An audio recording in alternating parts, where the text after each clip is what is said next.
Brooklyn. Brooklyn, stand up. Born and raised in Brooklyn and Bedford Stuyvesant in the 60s, I have experienced my share of fun and glory. But we were bamboozled. We were taught to say the most asinine things like, I can't wait to make it out the hood. How stupid was that? We were taught to say, I want to leave my neighborhood. I remember in the 70s when they had the blackout, and there was a hot summer night. It was so hot, and there was no light in your home that my parents and I and my sister and I, we sat outside on our porch. And Broadway was about 3 blocks to the right. And we watched people coming up the street with refrigerators and couches and all kinds of things. They were looting our Broadway.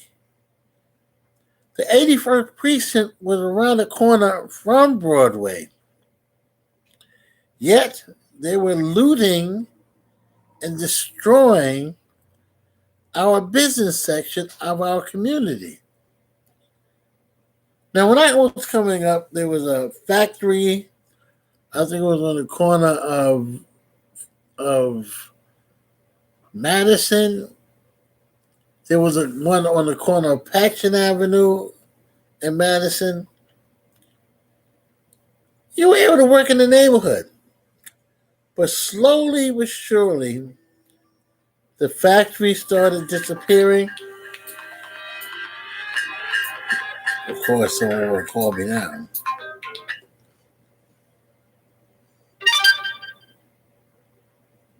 The factory started disappearing. The commerce disappeared. The movie theater disappeared, the Lowe's Gates. The Lowe's Bushwick disappeared. And of course, they tore up the neighborhood. And someone stood on the sideline and watched all of this happen.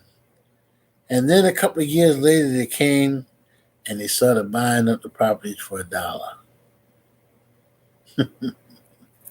I can't wait to make it out the hood.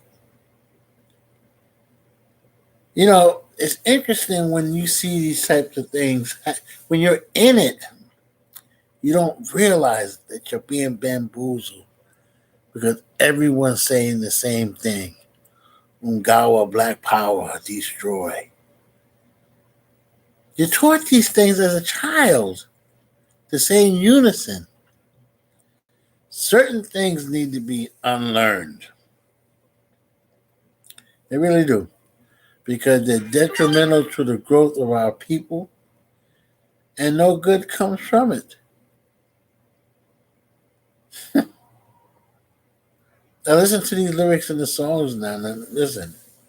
When rap first came out, I remember you had the folks talk about how rap music would destroy people.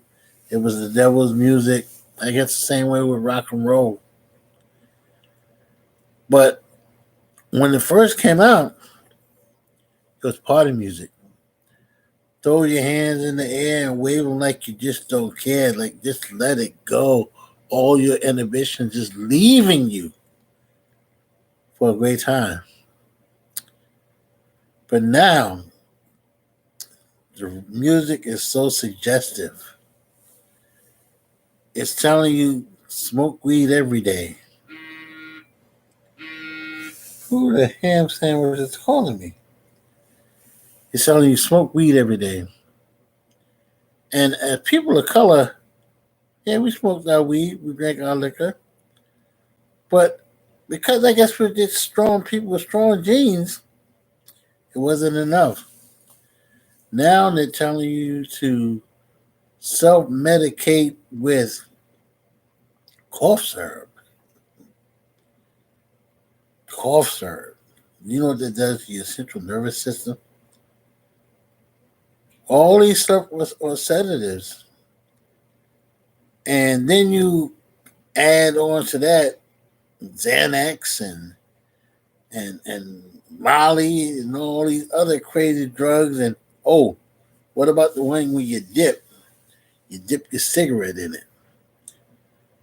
All these things are suggestive. All these things are looking to enslave our people. It has to be an awakening. It really does. Because look, we're becoming the products and the crops of these prisons. I'm scared to go to the state of Louisiana because of Angola. One of the largest prisons, Angola was a former plantation. The slaves came from Angola. It's big as a city. Yet we are in that prison, and it's crazy because the average sentence is about 20 years and or life, and you have to be in there for at least 10 years before you considered worthy enough to have a job in there. It's absolutely crazy the generations that we've lost. But the music now is so suggestive. Back in the 60s, it was saying, Mama, Mama, what's going on? We questioned it.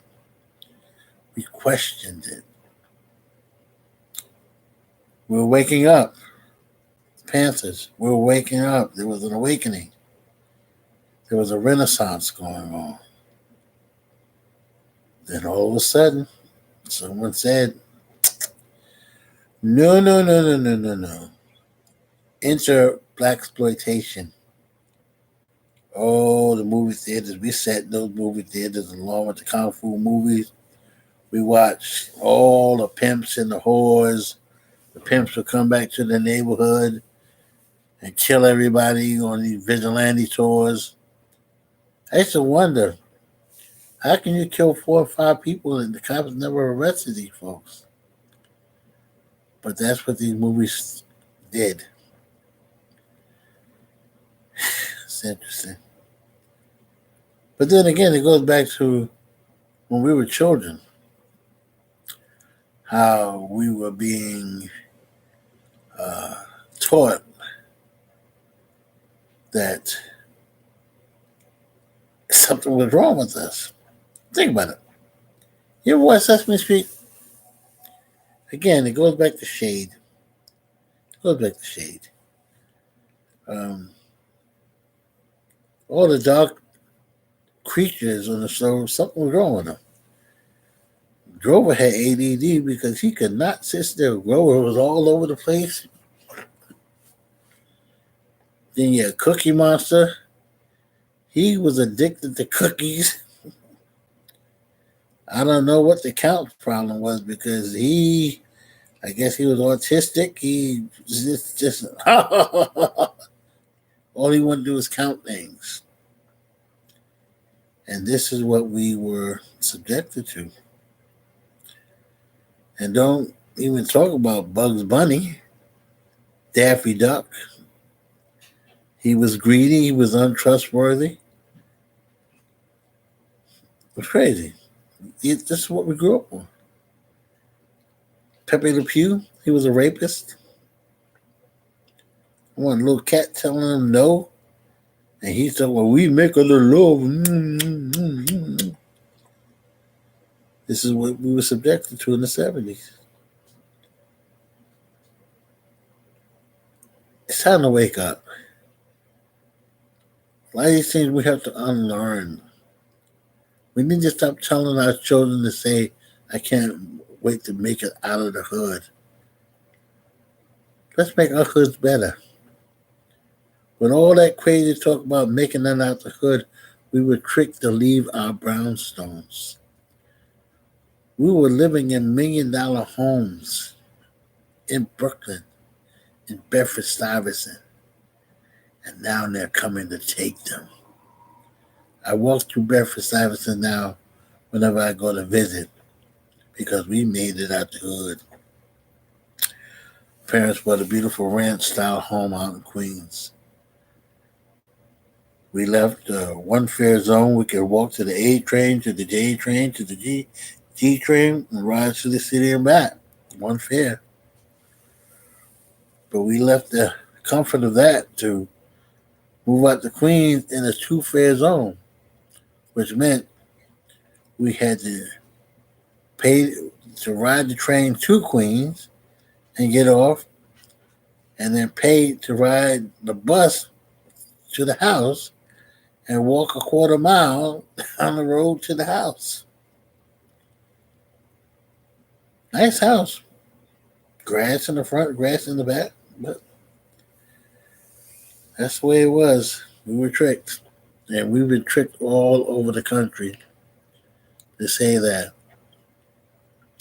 we allow these young men to walk aimlessly because they cannot get employment. We allow the paranoia of their shade to have fear. Think about it. I think about this all the time. When I was a child, we were taught to be afraid of the dark. During the movies, everything, when it became dark, that's when the boogeyman would come out.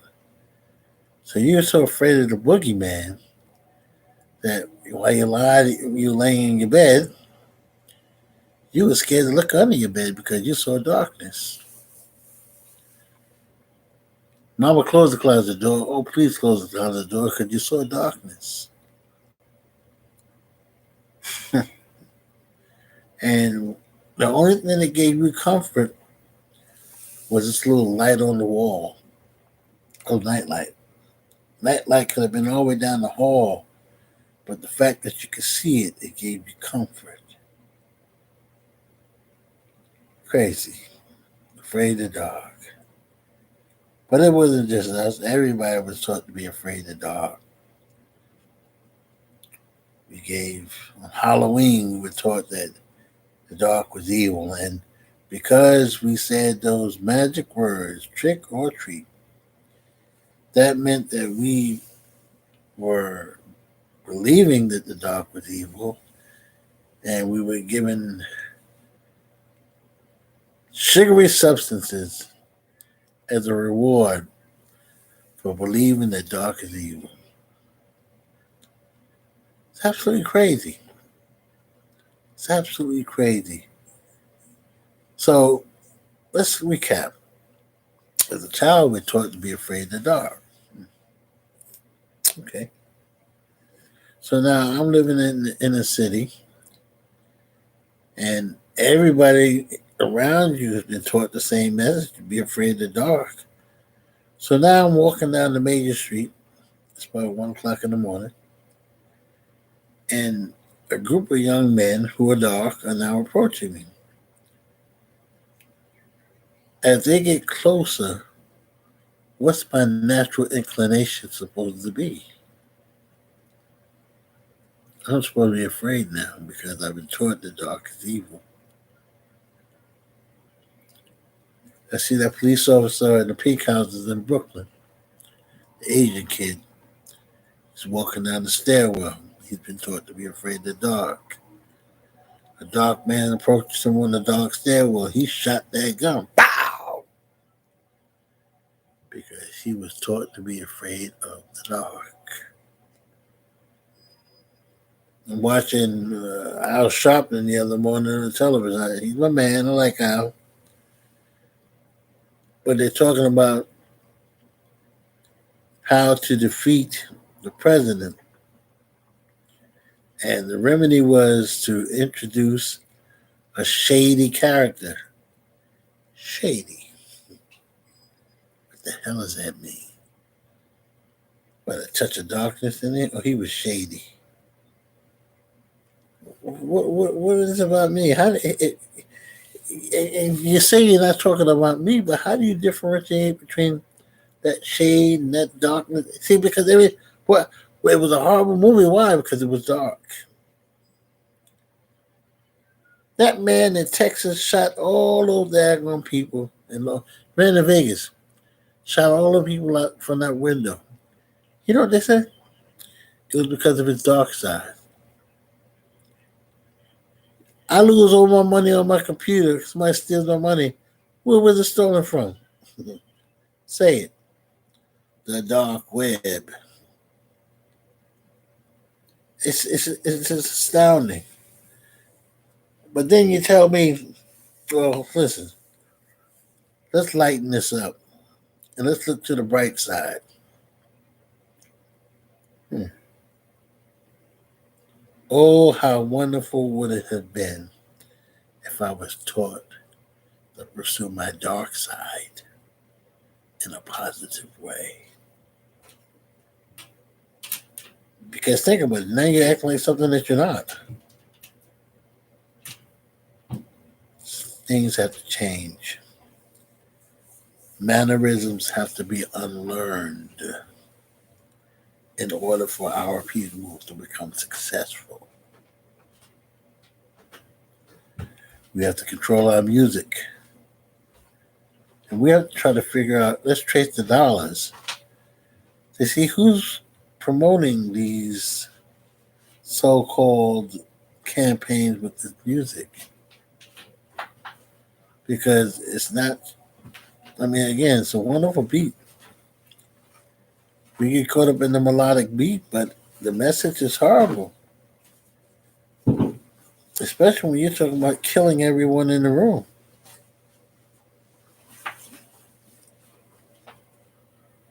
Come on. Everybody's the N word, the N word, the N word. And we become so familiar. You know, people die for that. People die not to be called the N word. Yet we pass it around like it's cheese, like it's an hors d'oeuvre. We try to use it as a term of endearment. Come on, it's really not. It's your oppressor using another tool to keep you. Let's just say just to keep you. We need to rise up. We are capable of doing it. We need to teach our children at a young age the same way you can take us on field trips to go to the zoo, the same way you can take us on field trips to go to the circus. We can go on field trips to the bank to understand what money does and how to protect your FICA score. We can take a trip to a real estate office so we can understand what all those little acronyms mean. Because even as an adult, most of us don't understand what the ham sandwich, those acronyms mean when you're dealing with a realtor. Okay, you've had situations with your credit. How do you fix it? Without giving all your money away to someone to fix it for you. How do you fix it? See, certain things we just don't know because we didn't talk about it. The stock exchange. The president is boasting about how well the stock exchange is doing. Are we trading? Are you trading? Most of us are not. We hear those stories and we just blink it out our mind. But clearly somebody's making a whole bunch of money from it. We're not. Unless you're with a credit union or your what do you call it? Your portfolio from your job. You know, your comptroller is investing your money. You may be doing well in that respect, but just to privately say that you're trading stocks and bonds and bearer bond. What's a bearer bond? Most you don't even know. It's a document that says pay to the bearer. But most of you don't even know what that is. And if you didn't know what it is, you wouldn't know where to catch it. There has to be an awakening. Most of us go to our churches. Yeah, well, look, let's. I'm not going to degrade the church because the church has a purpose, but we need to stop serving man and serve God. Man is not God. Man is not a God. Man is man. You need to read the Bible for yourself and understand it for yourself. And if you're going to get excited in the church, it's not because the organist plays well. It's an epiphany because you get what the person is saying and you agree because you read it for yourself. You really have to start doing these things. There must be an awakening. Our people need to stop being played because that's what's happening. As smart as we are, as smart as we think we are, we're really not. Someone can come into our community from a third world country and buy a store that we now have to support and get followed around instead of us coming together and putting the next man on. Why don't we do that? I don't understand that. We used to do the susu years ago. Everyone put their money into a pot and was paid individually every 2 weeks. Why not help the next man get onto his own business? There has to be an awakening. There must be an awakening because we cannot go on the rate that we're going. Because you think about it, all we doing right now, especially with all this tension that we're putting into our communities, these young children are walking around paranoid. You can't even talk to them anymore because you say 2 words to them, they pull out a gun and they try to shoot you. It's that paranoia because they've been taught to be afraid of that shade. We have to teach them don't be afraid of the dark. We got to get rid of the guns, get rid of the bullets. Guns are useless without bullets. Get rid of their bullets. This is Richard Allen, and thank you for listening to my thoughts. Subscribe, and if you want to help out with donations, that'd be great because we want to start building a studio so we can get out here a little bit more to spread this word. But again, subscribe. I'm Richard Allen, and I thank you for listening.